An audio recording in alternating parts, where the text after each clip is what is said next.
Welcome, everyone. This is the second on the series of containers and modern applications.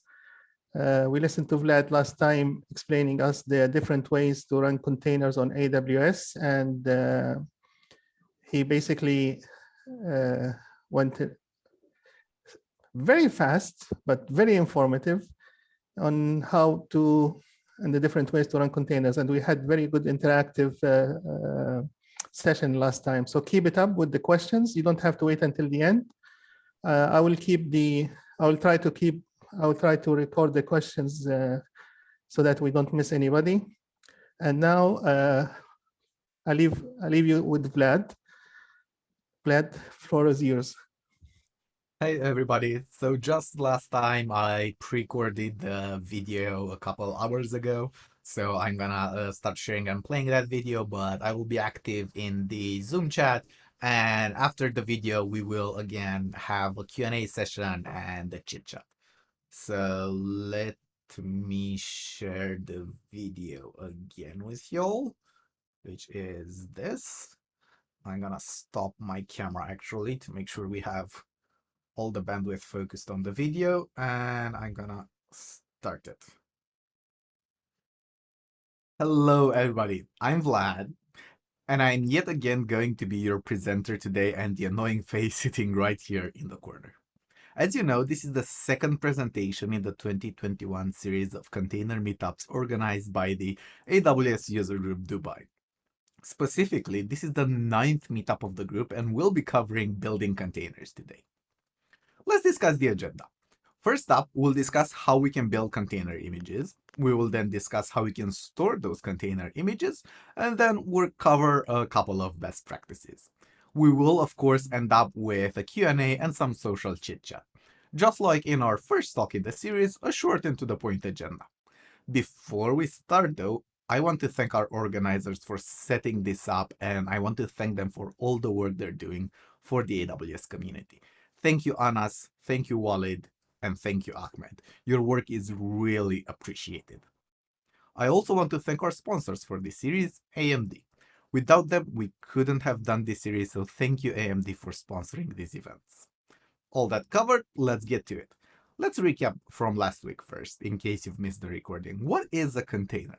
As we learned last week, containers are not VMs, but thinking of containers as the tiniest VM possible is an easy abstraction. Containers are actually isolated processes, as we've learned last week. And this is how a VM compares with a server that is actually running containers. Let's discuss the typical development workflow. We have some code. We build that code. We may compile it. We may put it in a container. We may zip it. We do some generic build step. We then store that artifact somewhere, and then we get to use it. We run it in production somewhere to actually get the value from our app and actually serve customers. If you're coming from a sysadmin background, this is very familiar and kind of the same workflow you'd be using when building AMIs or building packages, be they RPMs, DEBs, or whatever else.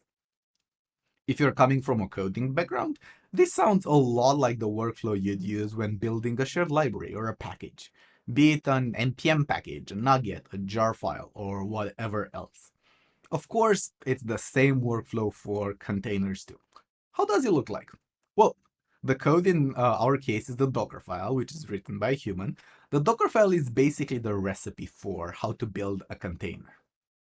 Then we have to build a container. This can be done in many places, from our laptops to Jenkins, GitHub Actions, Circle CI, or any other hosted service. We can also build containers on our computers, of course. Next up, we have to actually store those container images somewhere. There are multiple container repository providers, from on-prem tools like JFrog to more cloudy tools like Amazon's own offering, for example. And then we get to use the container image. We can use container images in multiple places, from our laptops to AWS, to Google Cloud Platform, to Azure, DigitalOcean, or even other build pipelines that support containers. And that's it. That's how the container workflow looks like, and today we will be covering the first 3 steps. Let's get to it. So the first step, the Dockerfile. As I said, the Dockerfile is the recipe for building a container. How do you think that would look like? Think back to the wrong but helpful VM abstraction. We start with a base image, let's say Ubuntu 2004, which is the latest stable version of Ubuntu. We can see how that VM abstraction is helpful. After starting with that base image, we set a working directory. We don't want to be working in root, so we set the working directory to my app. That's where we will be doing all the following steps. We copy all our code into the container to actually get all the application code into the container. With all that preparation done, we build our application. I'm just abstracting here behind the make app command. This step is usually downloading dependencies, installing dependencies, and maybe compiling of the application code. Finally, we set what happens when we actually start our container. We set it to execute our application, so when the container starts, we actually run our app. And that's it. Yes, really, that's it. This is the blueprint for most Docker files. We start from a base image, we set up a working directory, and we get our code in. After that, we install dependencies, we build our app, and then we mention how our app is to be started. Straightforward, right?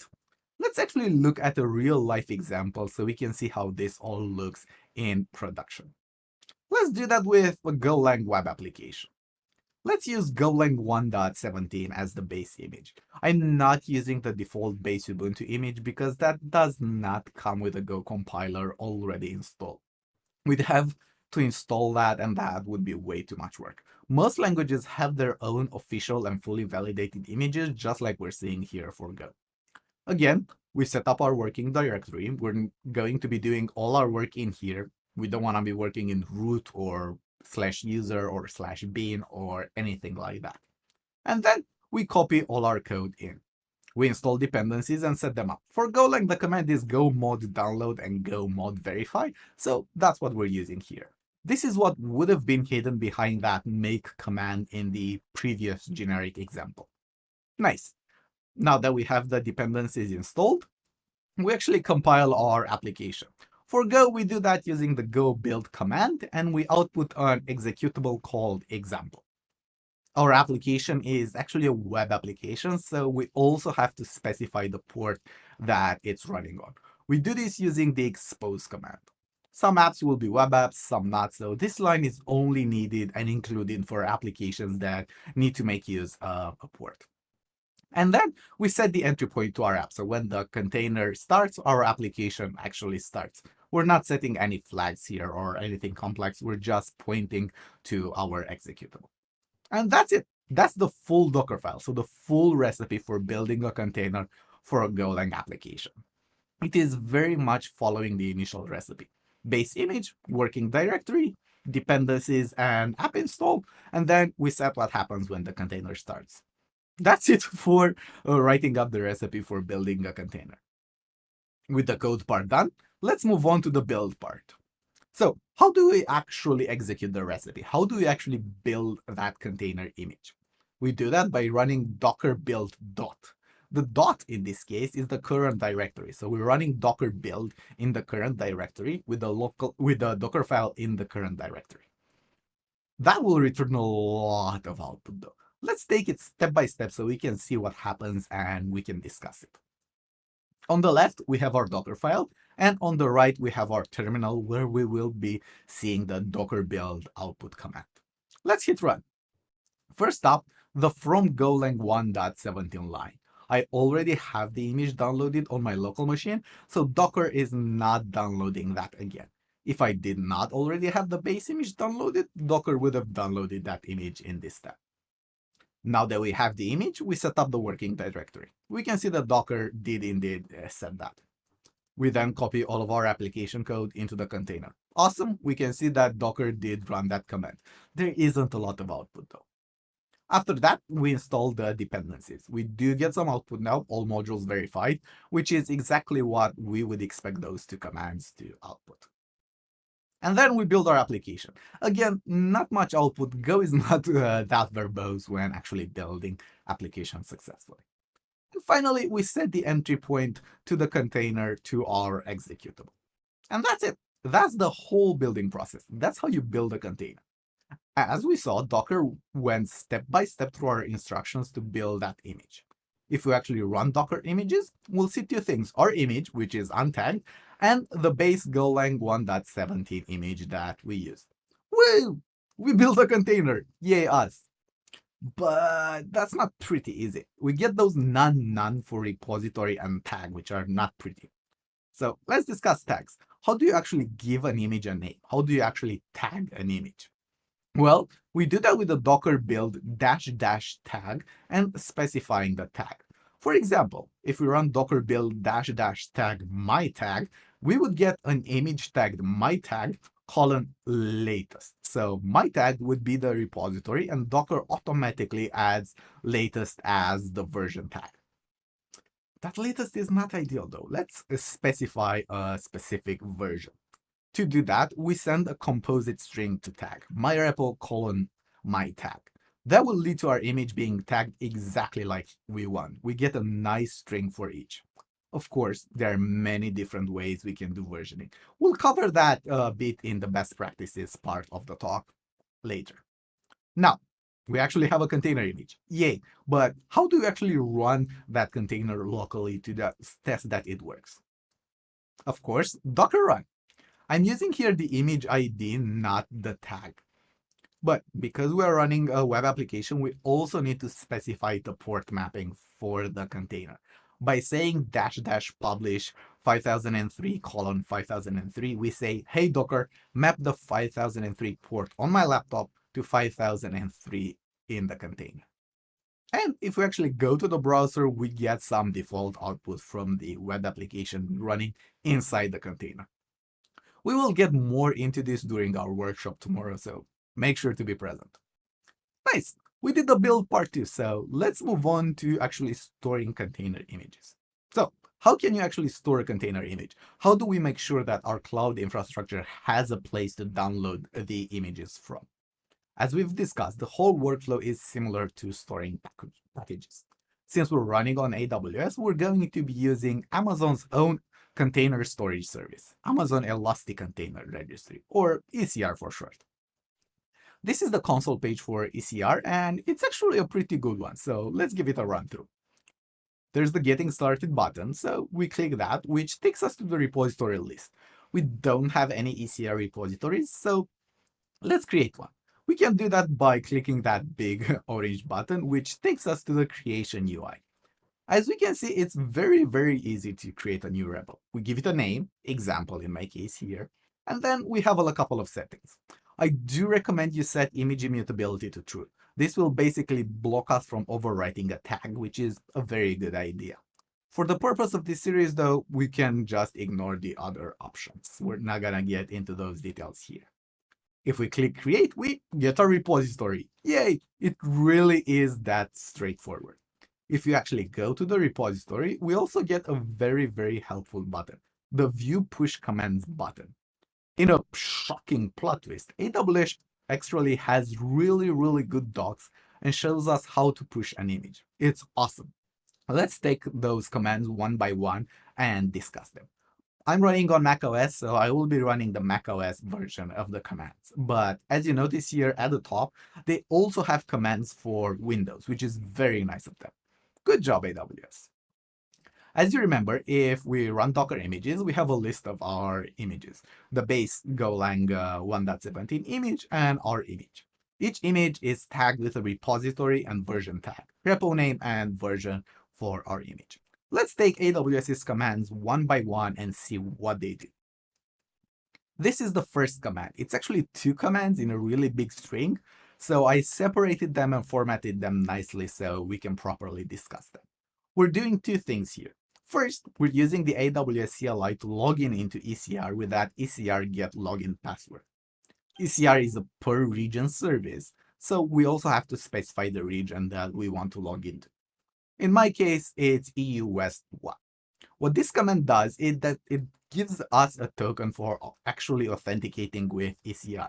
It's similar to, say, an NPM token or a PyPy token. We then pipe the output of that command, that token, to the Docker command. We tell Docker to log us into the repository. The repository name is that huge string there. My account number .dkr.ecr.eus1.amazonaws.com. It's a pretty long string, I know, but that's what the name of a repository is in ECR. The username is standard and it's always hard-coded to AWS. And we are sending the password in from standard in, which is getting piped in from the first login command. When we actually run this, we get back a response saying that login succeeded. Awesome, we are logged in and we're now authenticated with ECR. We can push images. The next command AWS gives us is a Docker build command. They're using the tag example because I named my repository example. Not ideal, but okay. We can run this, but we already have our image built, so not much will happen. Docker is just using its cache to not rebuild that image. We just retag the image with the example latest tag, as we can see on the last line there. The next command from AWS is actually tagging the image with the repository name and the version. Remember, when we run docker tag, the first part before the colon is the repository name. In our case, that big string. There's colon and then latest, which is our version tag. So what this command does is that it tags our image with the repository name and version. Running it shows no output though, so nothing to see here. The final command from AWS is docker push, the one we were looking for. Let's run docker push. When we do that, Docker will upload our image to ECR, so it will upload our container image to AWS. Awesome. It's that quick. Really, creating an ECR repo and pushing an image is that fast and that straightforward. Ideally, you would manage your ECR repositories from infrastructure as code with something like CloudFormation, Terraform, the CDK, or Plumi, but we're not covering that today. And that's how you store container images. Before we end this talk though, let's discuss some best practices and tools. There are a lot of topics that could be discussed here, but we don't have unlimited time and we're trying not to overload you with information, so we are only going to be covering a couple. First up, let's discuss some best practices. Let's cover base images a bit. In the initial example, I used an Ubuntu base image and then I moved to using a Golang base image. What should you use? What base image is the best? Well, first of all, there are a lot of base images, an absolute lot. Usually though, they can be categorized in two ways: base OS images and language specific images. Base OS images are images like Ubuntu, Debian, and so on. These base images should usually be used when there is no language-specific image, or when you need a custom compiler or multiple compilers or tools in there. Language-specific images are images like the Golang one we use. Most popular languages have official and highly tested images that you can use. PHP, Ruby, .NET all have official images. If you can, always try to use the default image for whatever language your application is written in. A popular image is Alpine, which is a very minimal Linux distribution. I'd advise against it as sometimes it behaves in unexpected ways. It's also using a different default C library, which can lead to some very weird behaviors. Trust me, it's better to stay away. Another popular thing to do is to make a minimal image using Scratch. Scratch is a Docker built-in, and it's basically saying, hey, use no image. So what the container would be, it would pretty much be our executable. This is a very popular way to run compiled applications where you can have self-contained executables. Golang applications, for example, sometimes use Scratch as a base image. It's a valid way and you can use Scratch safely, but keep in mind that Scratch comes with absolutely nothing. You don't even have base SSL certificates in there, so your application cannot connect to any HTTPS endpoints. Keep that in mind. Security is also a very, very important point. We will cover this in a tiny bit more detail, but a lot of base images have multiple critical security flaws. Always consider security and check the security of the base images that you are running. For large companies, you may also have an internal base image that you can use. Some companies have these internal images that are highly validated and have company-specific tools already installed. Think of things like common CLI tools or company-wide configs or things like that. It is very common to see this in enterprises. And it is a very good idea to use them if you have one available for you. And that's it for base images. Let's move on to layers. Remember when we were going through the Dockerfile line by line and we were seeing the output of the commands? Note there before running our command, it says running in 9F37 something something something. What happens is that each line, so each instruction from the Dockerfile, it's actually running in a container and it is outputting another container, F5BB, whatever. And these containers are layers. Think of container images as a collection of layers. So basically, these layers are tiny chained zip files. Each layer is a zip file, and a container image is a collection of timed and connected zip files. So if something hasn't changed in the chain in the previous instruction, that part of the chain can be reused. Think of them like Lego bricks building on top of each other. When we discussed the from line, we pulled the image. So we downloaded the image, which was made of several layers. You can see the layers here. We also got that already exist messages. So Docker can do caching of those chained zip files, of those layers. Let's discuss a bit how we can optimize those layers a tiny bit so you can take advantage of the powerful caching that Docker has. Can we optimize the from command and thus the from layer? Not really. We could choose a smaller image, but that's not really what we're going for here. Could we optimize the work dir layer? We're just creating a folder, so not much to optimize here. Can we optimize our copy layers? What we're doing here is we are copying all our code and then installing the dependencies in the next step. That means that for every code change, all our container will change. So that whole chain will change and we will have to build a new container, a new layer for all the following instructions. But dependencies don't change as often, do they? If you're working on an application, you're changing usually the code, not the dependencies. So we could optimize this a tiny bit to take advantage of caching. We could just copy the files needed for dependency installation. In Golang, that's go mod and go sum. These files change rarely compared to how often we change the actual application code, so we can optimize that. We would then copy the rest of the application code and do the dependency installation. This way, the whole highlighted part here only gets rebuilt when we have a dependency change. We're dramatically improving the container build time by doing this. Always try to optimize your layers. It's an easy way to get way faster builds as you don't have to reinstall your dependencies for, I don't know, a typo change, for example. There's also something that you can optimize when copying files.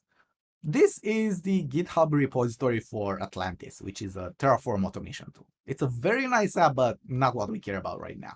If you actually look at the files in here, there are a lot of files. When we're running that copy command in our Dockerfile, we would be copying all these files. Do we really need the circle CI files, the definition for the CI/CD pipeline to run the app? No, we don't. Do we need the website folder with all the images and HTML code? No, we don't need that. That's a totally separate thing. Do we need the testing folder and test data to just run the app? No, we don't. Do we need all the documentation folder in there? No, we don't. We just want to run the application. We don't want to read docs from a container. Copying these files will make the container bigger and bigger, and it will make the whole build process take way longer. If you notice, though, there's a very special file in that repo, .dockerignore. .dockerignore is a special file, just like .gitignore if you're familiar with that. This file controls what files are ignored when copying files into the container. It's basically a, hey, skip these files when running the copy command list. This is what a Dockerfile .dockerignore file looks like.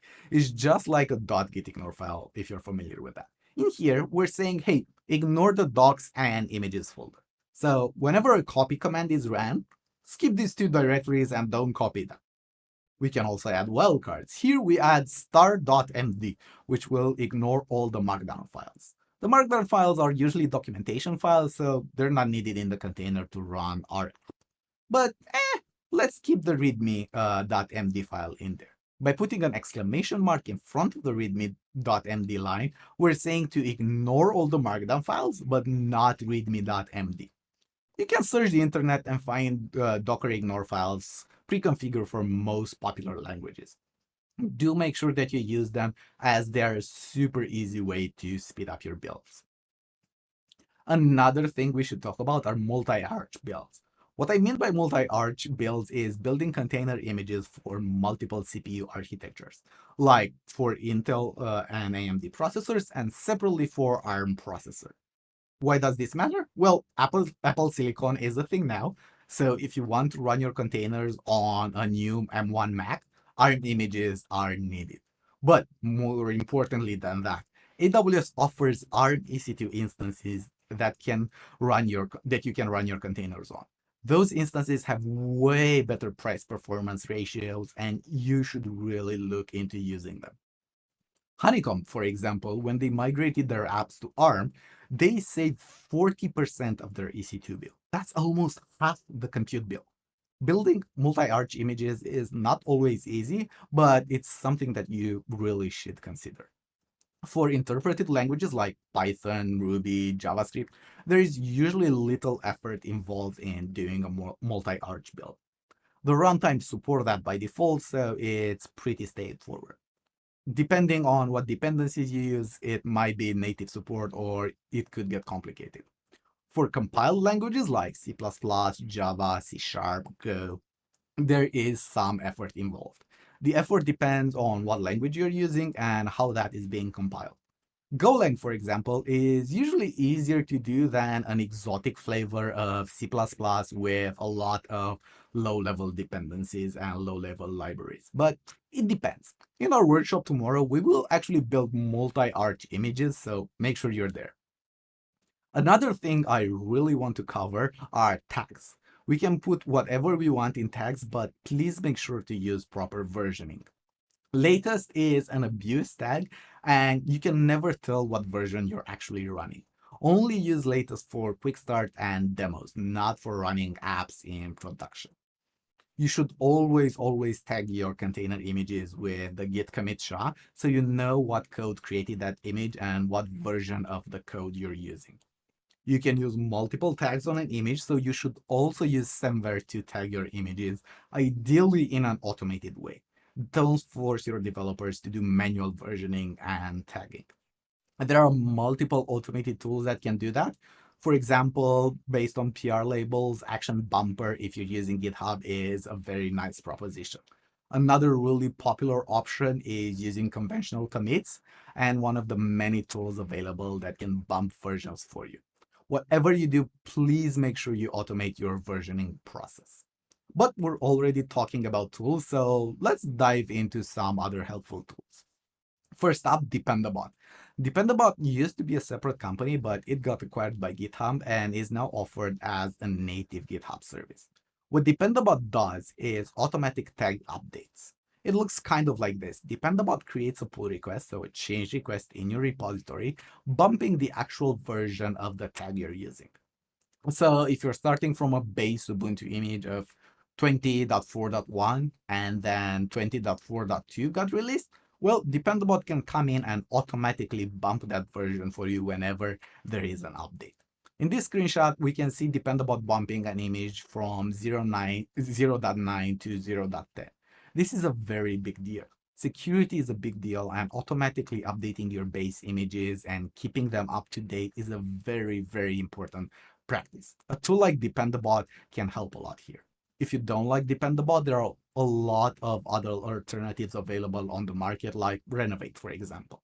Whatever you do, please make sure you use something like this to save a lot of developer time and to always make sure you use patched and secure images. Another tool that can help is Hadolint, which is a Dockerfile Linter. It's available both as a GitHub action and standalone as an executable. You can even try it online. What it does is that it looks at your Docker file and it gives you advice about best practices and how you can implement them. HaloLint has a big database of best practices. It detects a lot of them, and it's always a good idea to run HaloLint on every Docker file you write just to see if you can do something better. There's also a GitHub action integration, which will give you reports and improvement ideas right on the PR, which is a very, very nice developer experience. Yay for learning. Building on that, there's also Dive. Dive is a layer explorer. Remember, every single Docker image is a chain of those Lego blocks, a chain of layers. Dive can actually help you explore all that. It can show you what's in each layer, what files changed, and how the actual instructions, the command in the Docker files actually impacted the file system. If you're doing complex images, or if you're trying to optimize the image sizes to the limit, this is a great tool to have in your pocket. It's also great for just exploring and seeing what's in a container image, so I highly recommend you take it for a spin. Since we discussed security, we should discuss automating security. Just having a bumping of tags is not enough. What I recommend here is Snyk. Snyk is one of the providers for container security and container scanning. They're not the only ones on the market. There are a lot of alternatives, so you can choose what's the best fit for you. I'm highlighting Snyk here because they also have a very nice blog with advice and best practices. And they also have a yearly report, the state of open source security. That's a big report, and it covers many fascinating topics, including how many vulnerabilities come with the default base images for each programming language. It's a surprising result. I highly recommend you check that report out, and I highly recommend you take a very, very solid approach regarding container scanning and container vulnerabilities. And that's it for today. We covered a lot today. So what's next? A workshop. Tomorrow, actually, we get to build containers together. We will have a live workshop where we will build containers for a couple of applications. It's going to be awesome. Make sure you're there. After that, I will pass it off to Walid, who will teach you how to run containers on Kubernetes. You'll learn how to harness that amazing power of Kubernetes. So make sure to also tune in on September 28th for an awesome talk and workshop about running containers on Kubernetes. Again, this was all powered and supported by our awesome sponsor, AMD. Thank you, AMD. That said, that's all for today, folks. Thank you so much for being here, and thank you so much for listening to me. Let me stop this screen sharing thingy, and we'll do the Q&A and have the social part of the meetup, where we can dive deeper into topics that are interesting to you.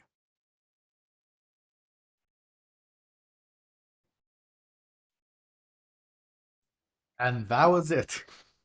Thank you, Vlad. That was fantastic. You're super fast as usual and super informative.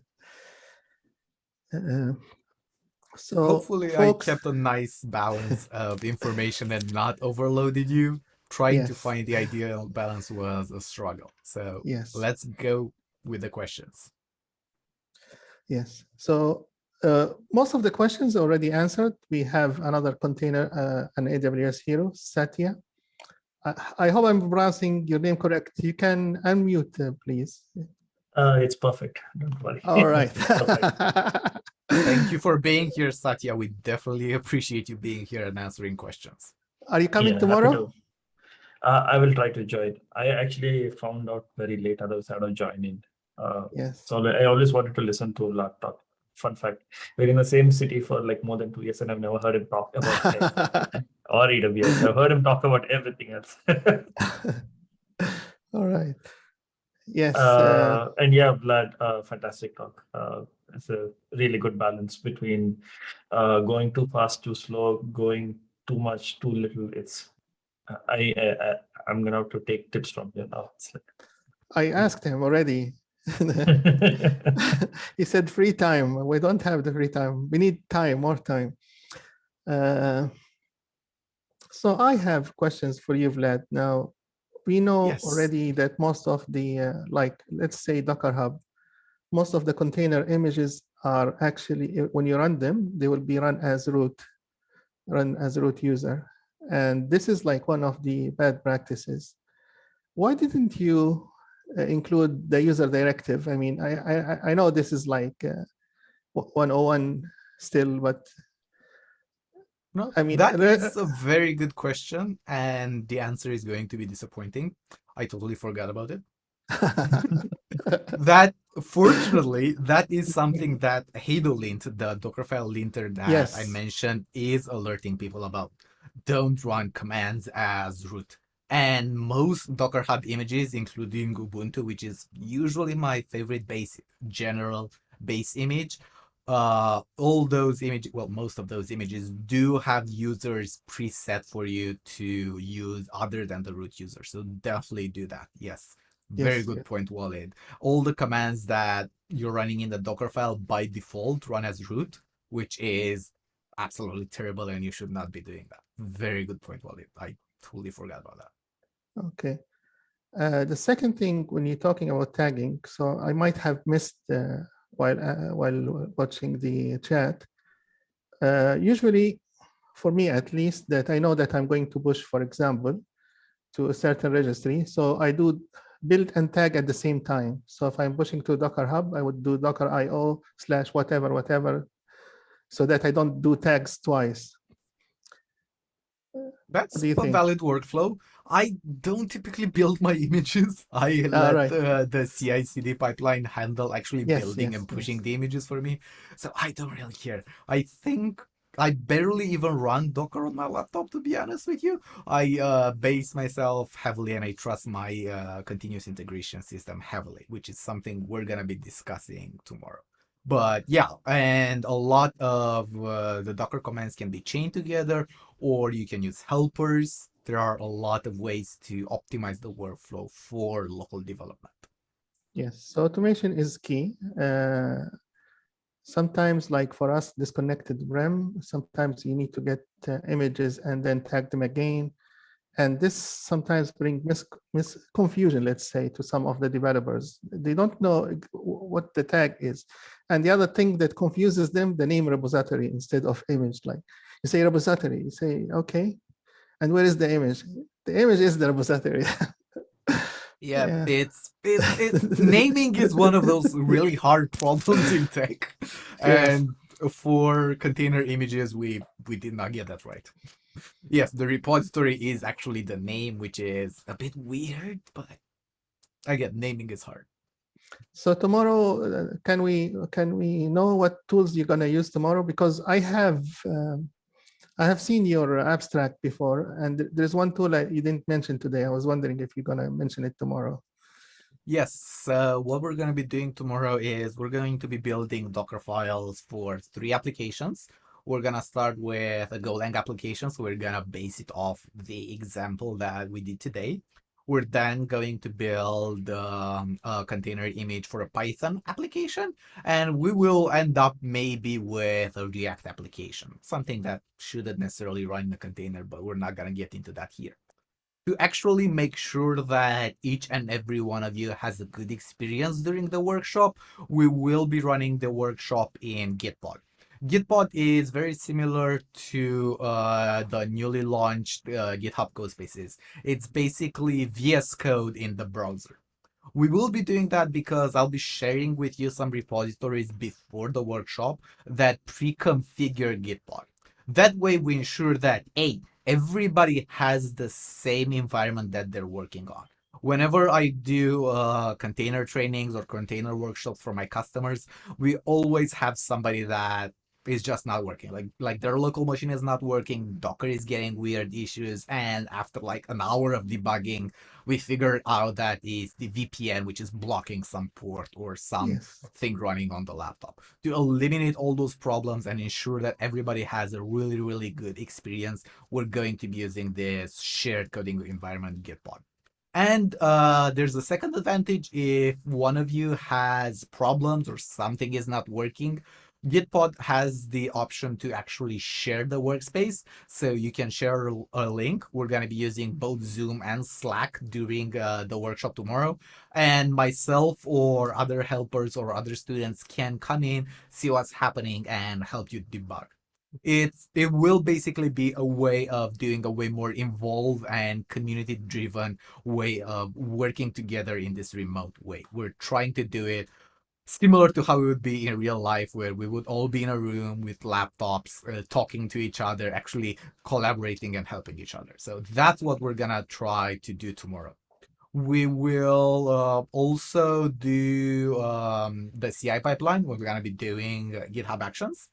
Again, everything you need for tomorrow is a GitHub account. You can create a Gitpod account instantly, and they have a very nice free tier. So don't worry about that. If you don't have an AWS account, you don't necessarily need one. If you do have an AWS account, we will be creating an ECR repository and pushing images. But it's totally okay if you don't have one. You're just not going to be pushing those images, which, as we've seen, is a pretty straightforward thing to do. It will be fast like today. It won't be rushed. It won't be late. It won't be slow either, so you won't be bored, or at least that's what we're targeting. But it won't be rushed at all. But again, it's going to be a community driven. It's going to be the Mina community that is going to be running this workshop. We're going to be running it together, so we can all set the pace together. We can all set the topics together. We can all learn together. Very nice. Unfortunately, Thank you. I'll be flying tomorrow, but everyone else, this is not just containers. This is basically how you do development, really, and with the minimal effort. What Vlad is going to show you tomorrow, that you come without any installation or any setup. All you need is access to GitHub and setting up an account in Gitbot, and you'll be up and running in seconds, or let's say minutes to be realistic. So I wouldn't miss that. I wouldn't miss the introduction to Gitbot. I wouldn't miss the basics of building a container and layers and stuff like this. I know that Vlad is going to introduce you to a new tool. I will leave it for Vlad to say it tomorrow, but yes, and from this tool, you would be surprised how much information and how much is there in the containers and stuff like this. You will get more insights on the under the hood of a container. So I recommend everyone to basically attend tomorrow and make sure that you know the basic Git, and that's it. If you are operations and you don't use Git a lot, it's time to use Git, and it's time to use Gitbot. We're not going to be doing anything super complex or very intimidating tomorrow. It's totally fine if you don't have a programming background. It's totally fine if you've never used Python, Go, JavaScript, React, anything like that. You don't need to know that in advance. You will be getting a lot of that already mentioned to you. So you don't need prior knowledge. Don't be afraid. Okay. So today, Vlad mentioned several tools and mentioned the build. And one of the really good tools to get you into good best practices, as he said already, is the Hadolint. And Hadolint, you can also create your custom rules if you want to.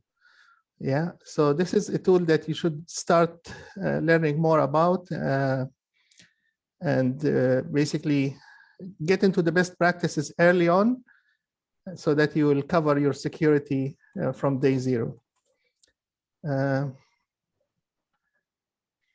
I am done from my side. There is no question. There is one question from Yalo. Is it a question? Let's see. No, it's a statement. OpenShift does not allow to run as root. Correct. And also, I mean, Kubernetes in general, if you use security context, you can prevent running containers as root.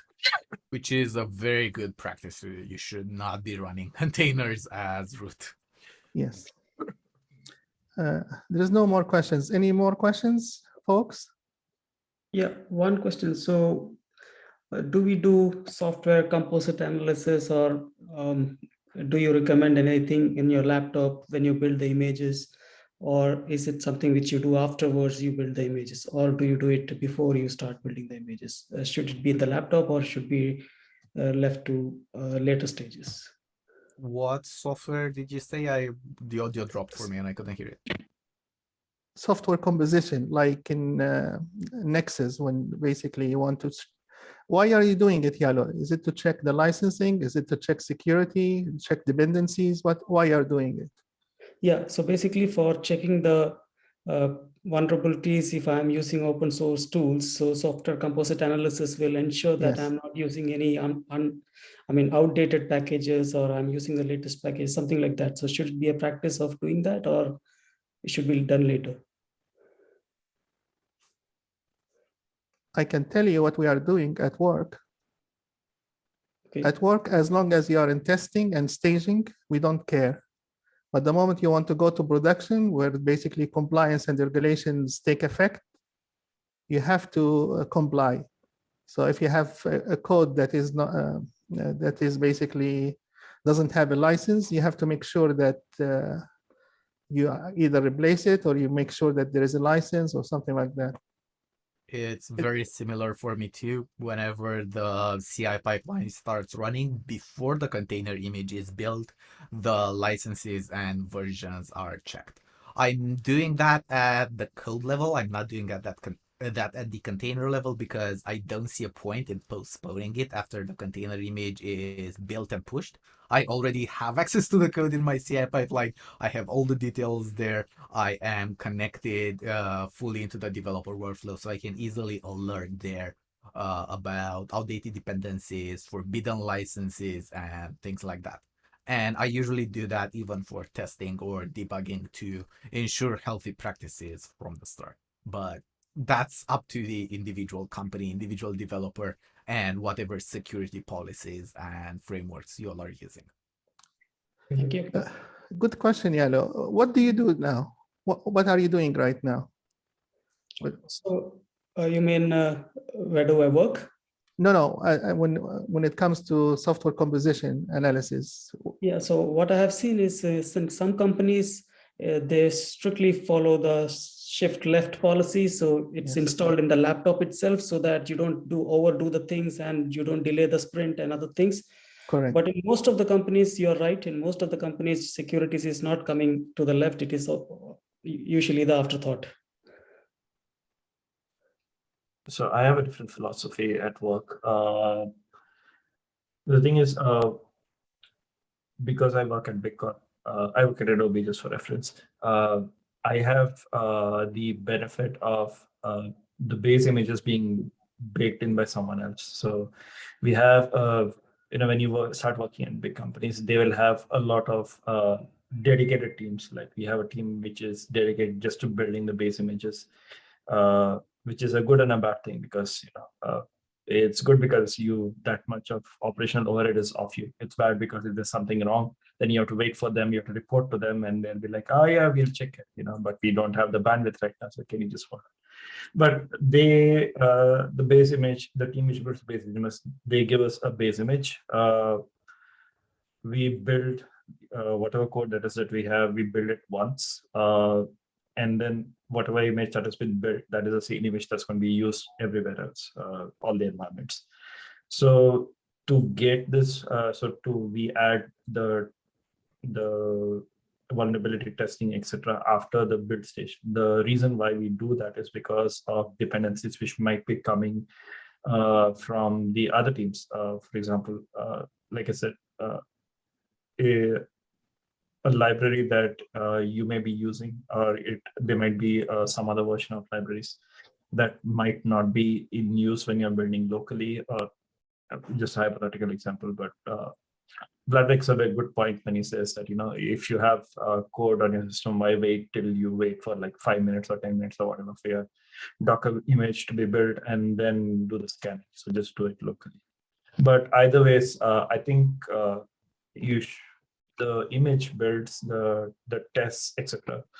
Ideally, it should not be done by you on your local laptop. Have a CI process. Once for a lot of people, it seems like a big hassle to get it up, but with GitHub Actions, there really isn't much of an excuse. And this is coming from me because we don't use GitHub, the public GitHub. We have an on-prem GitHub, which does not have Actions, so that's a big pain for us. I can get on a rant about that later, but there are some requirements for GitHub Actions on-premise, on the enterprise version, to be activated. That said, we still do all of these things, the tests, etc. Before. It's just because once it becomes a habit that I will not do this now. It's only for dev. It's on for stage. It's for testing. That C page comes in where I'll push it for later, and then next thing you're supposed to be delivering or releasing something to production tomorrow, and you haven't got the time to build it because you're doing some critical testing. So why just delay it? Just keep it at a CI level. Keep it as soon as you build, or even before. If you can build it before, if you can test it before you build, that's fantastic. That's my 2 cents on that.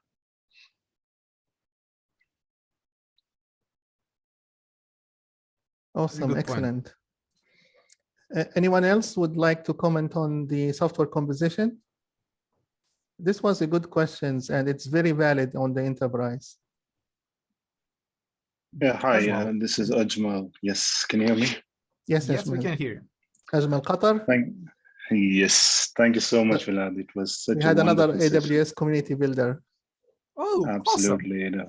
Yes, hopefully we'll be starting from the next month here, Inshallah. So, and we have to learn a lot.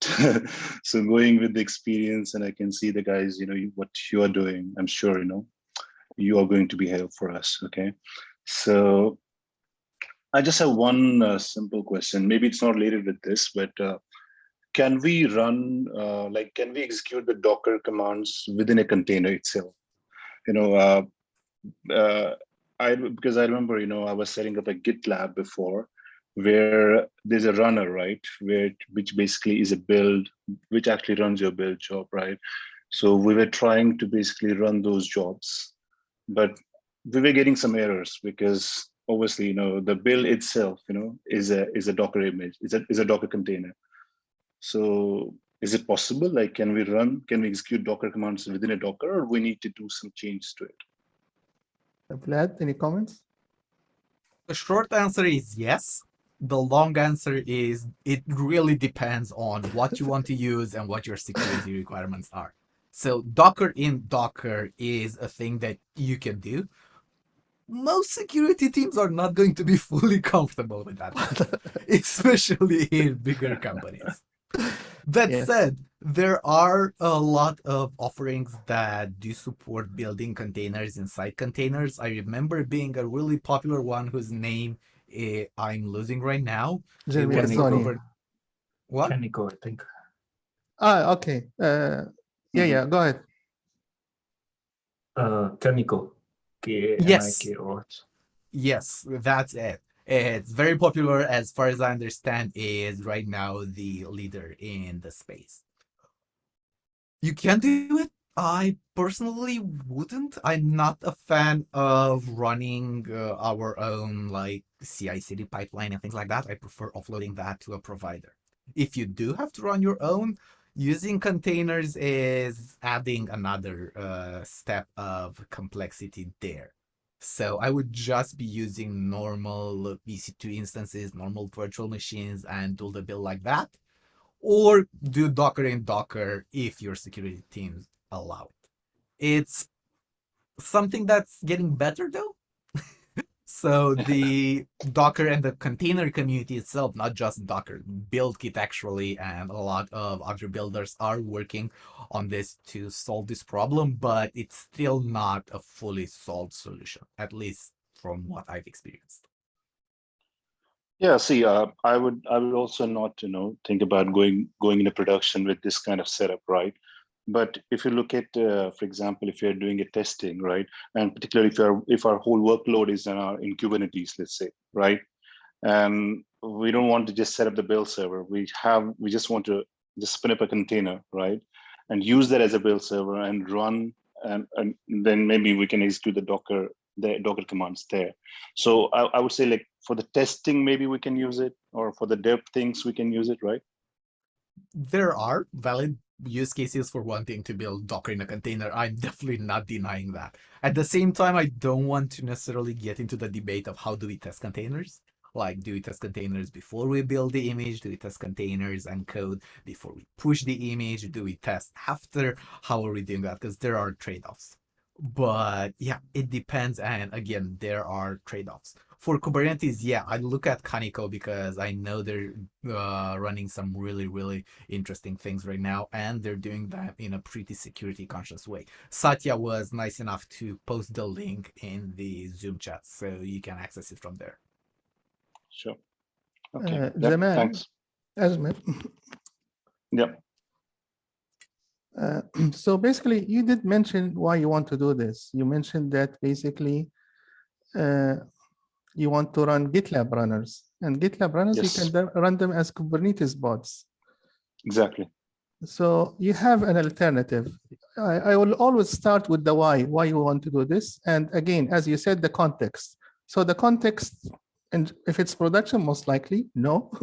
But if the context is test environment or playground or whatever, maybe yes, as long as you can control the exposure and can control the risk. Can anyone remind me of one of the early Docker developers, Jeremy or something, Jeremy Bezzoni? I'm terrible with names, so I'm terrible with names. I couldn't find him in Google now. I was trying different pronunciations. He has an article. I will post it later if I cannot find it, regarding exactly the same this question, Ajmal. Regarding Docker in Docker, it was written in 2015, early days of Docker, early days of Docker in Docker. And then he updated it in 2020, I think. And he details the risks and he details the other options. So as Vlad said, Kaneko is getting very popular in general. If you want to do Golang, there is Ko. If you want to use, if you are using like a Red Hat stack, there is Builda. There are other tools. Yeah, so you have options. So when you have options and they are rootless and they don't share the socket, the moment you're in Docker, you open up a can of worms. So, and as long as you have alternatives and as long as they satisfy why you need to do this, I think you should go with the safer option. Okay, he found it. So Jeremy, okay, he has a blog, Satya, if we can find his blog. It should be there in the repo itself. Otherwise, okay. yeah, the repo is linking to it. So Satya, do you want to comment on this also? Okay. Actually, it is in the first line, the blog. Yeah. Yep. I work in ops, and as ops, it's like I have a lot of times when I'm using Docker and Docker, so it's not something that I would like to do, but I have my ways of doing it. But yeah, in general, whatever Walid and Vlad mentioned, if you're going to use Docker and Docker, please be careful because a small misstep is all that is required. I've also seen, I can't recall some other software, but another approach that I've seen people use is make use of the Docker API itself to launch containers. I'm usually good on searching things and finding things, but I mean, I found Jeremy is the thing, but this I just is can't an area of Docker that is under active development. So always make sure to check out what the latest news are, and always make sure to check the date on whatever blog post you're reading. Because a blog post detailing Docker in Docker from 2018 is definitely not going to be very up to date with what is happening, with the risk, with how we understand containers today. Vlad, I have a question. Go ahead. So I'm coming from a background, different infrastructure background, not totally a development background. Okay, I'm from the other world, from the other side. That's totally okay. The networking my side of things. Yeah. So you mentioned something about when you were explaining about the HTML and CSS files and folders not to be added to the Docker container file. So where it will be added and how we'll do the mapping? The example I was giving was for an application, and in the same repository, they also had the code for the website. If you're running a website, you absolutely need the CSS in there. Don't worry about that. What the example that I was giving was for an application that also had a folder with the documentation in there in the form of a website. And that was not needed in there because when you want to read documentation, you're going to the URL, you're using your browser, you're not necessarily digging through a container image to find the documentation. Yes, but the real life scenario. In real life scenario, yes, you can run front-end apps in containers. I would like to say that you shouldn't. A way better way of doing this is using CDNs and delivering it like that, and only having the server-side rendering or background things actually running in containers. If that's the case, yes, definitely you can have the CSS, you can have the images in a container, it's totally okay. Or you can link to those from S3, from a CDN, from whatever you use. Of course, in the HTML and CSS, I will do the JavaScript part, and inside the JavaScript, I will add the APIs. Yeah, how it's serving front-end stuff from a container that could be served from a CDN is just asking for trouble. I see a lot of people, especially in my consulting work, saying, hey, we can run containers, we can shove everything into a container, so we're going to put everything in a container. But a front-end app running in a container is going to be miles slower than a front-end app running in a CDN. Yes, you can put them both in a container, but you really shouldn't if you can avoid that. And one more question, I'm sorry. No, go ahead. That's why we're here. The database part. The database what? The database part. The database, connecting to the database, so yes, secrets or running databases in containers. So the CDN is the front, okay, and the back end would be containers. That's okay, right? And then the back end will be connected to the database, right? Is that correct? Through APIs. We're going a bit into application architecture here, but yes, the backend can connect to the database. Your front end can also connect directly to the database, especially if you're using things like DynamoDB, like Superbase, like PlanetScale. There are a lot of databases that can safely be exposed on the internet right now. But they didn't came to the technology right now that a container can have its own database, right? We didn't come to this technology yet. I do not understand what you mean by a container having its own database. So can you run a database in a container? Yes. Should you? Yes. No. Okay. Yes. Can you give me an example of database that can be run inside a container? All of them. To decrease dependencies? Yes, except all Oracle. Of them. I'm sure there's somebody that shoves Oracle in a container, ruining all the licenses and scaring all the lawyers. Oracle is available as a container for you. So if you look at the top 10 uses of container, I think this was a report by Red Hat. They claim that one of the most used cases is actually databases, but they include Redis. I mean, you see Redis everywhere. Yeah, so you see Redis, you see Postgres, you see MySQL, and you see, for example, if you're running Windows containers, you're not SQL server in a Windows container, you will see it in a Linux container. Sure. Microsoft doesn't provide the SQL database on a Linux. On Windows, it provides it in a Linux. They have also a product, Big Data Cluster, which is Microsoft SQL containers running on Linux containers. Very nice, very nice. Yeah, you saw it in production because it's first. It is production. It is their solution for a data lake. Do they call it a data lake? I'm not sure. They call it data some lake. Okay. Or some data. Very nice. A lot of people, as we've discussed, I want to add something here. So as we've discussed in our first session, which is up on YouTube, containers are basically another way of running processes on a machine. If we distill everything, they're easier to manage, you get certain advantages, la-di-da-di-da, but you're still running processes on a machine. So of course you can run databases in there.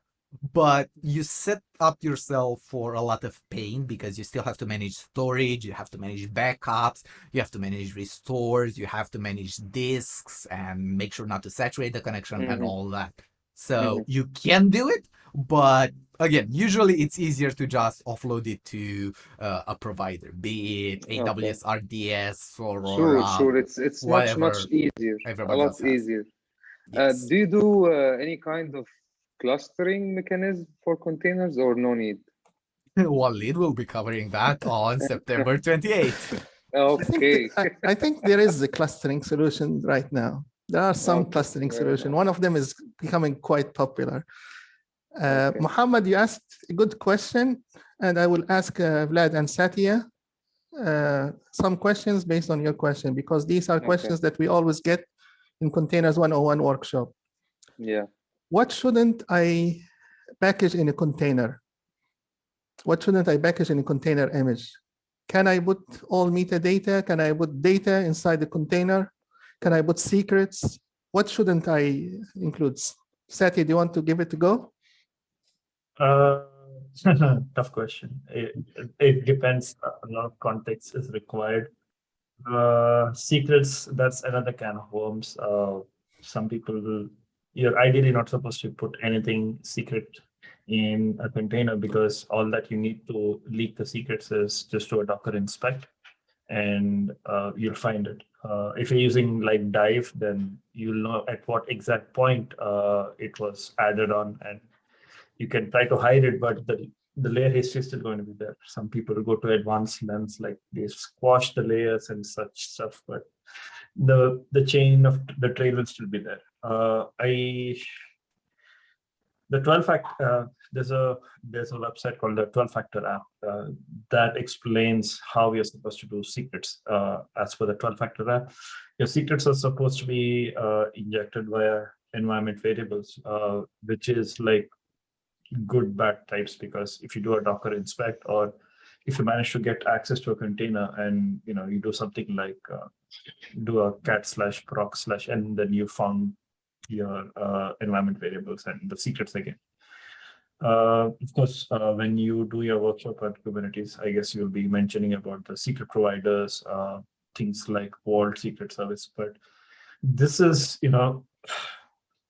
ideally, when you're going this way, you've gone far too deep into the container ecosystem, and you're talking more about orchestration.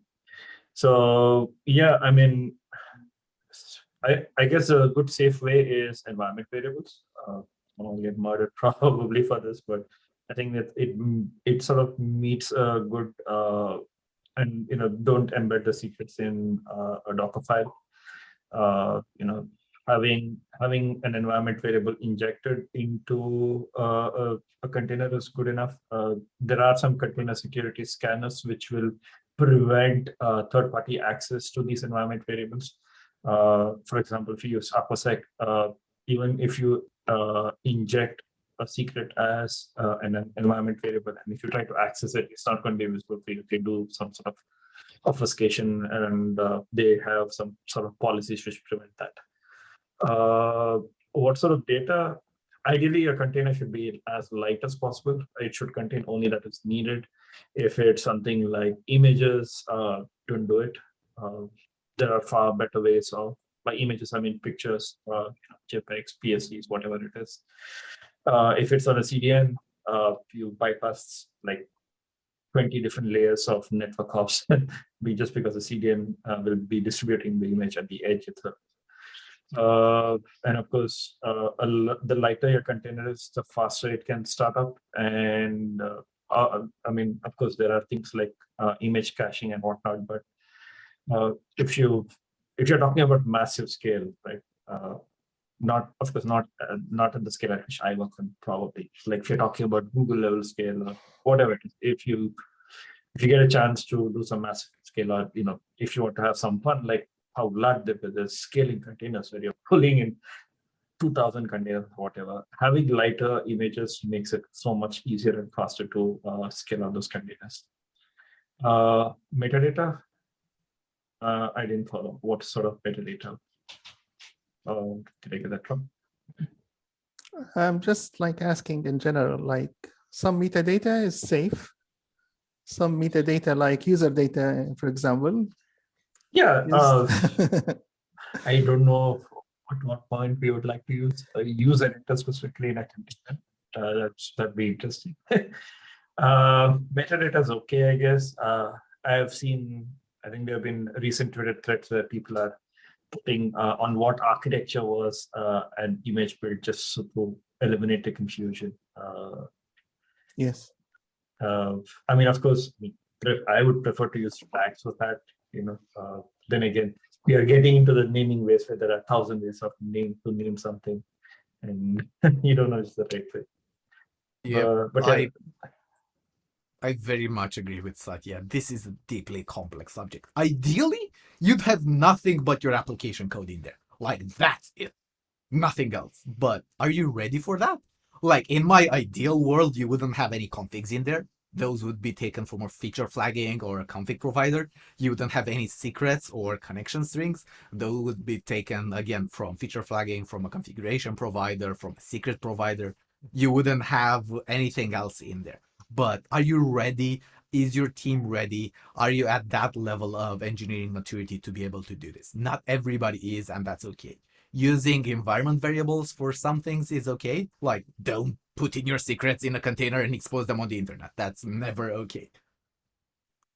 It is a journey, and Satya did cover a lot. This is highly complex and gets a lot into how you actually architect your application. How is your application configured? How is your application starting? How is your application getting its seed data? It's a highly complex subject with a lot of options. What is the application size, roughly speaking? Because, of course, there's some big applications, smaller application, medium. It depends.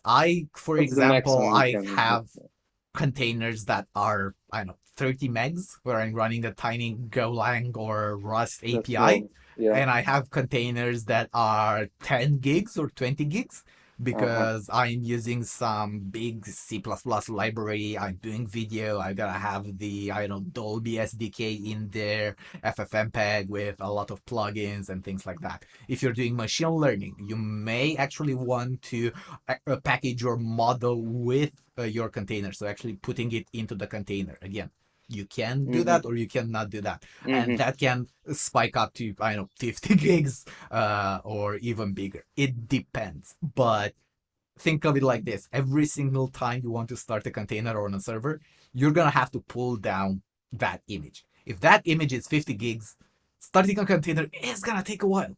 And in AWS, you're even going to pay for all that traffic. If you're launching 1 million containers, that really adds up. And you might hit a bug.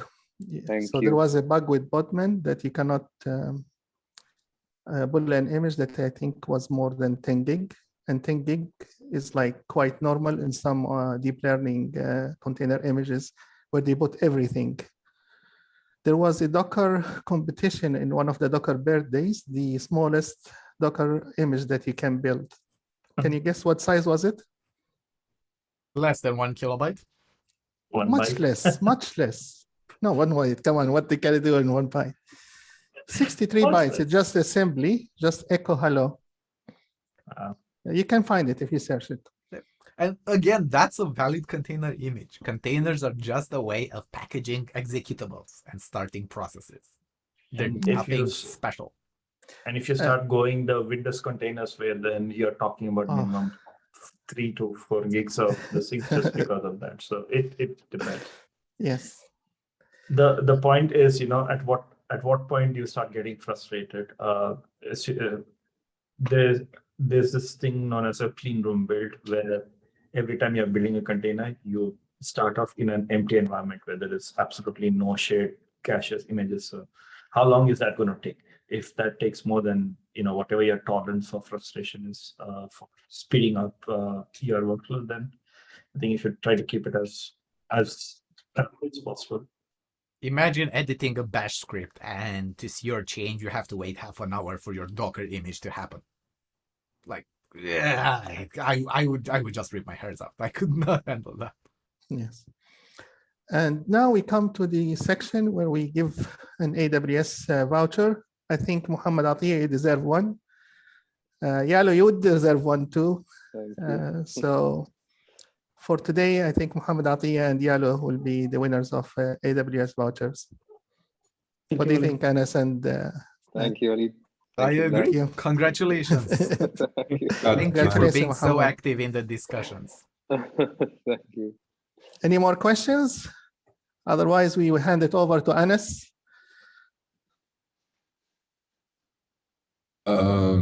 Yeah, so thank you everyone for being here today, and really appreciate your time, Vilad, Walid, and Sathya.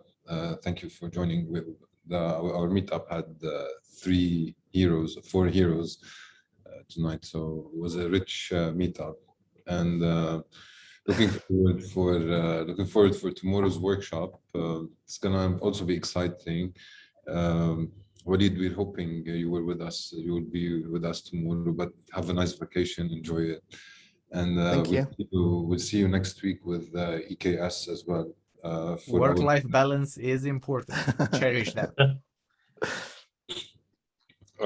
So that's it for today. Also, if you have any questions, you can reach out to Vilad on Twitter and Walid on LinkedIn and Sathya on LinkedIn or Twitter as well. And happy to have you here. Thank you, everyone, and have a good night.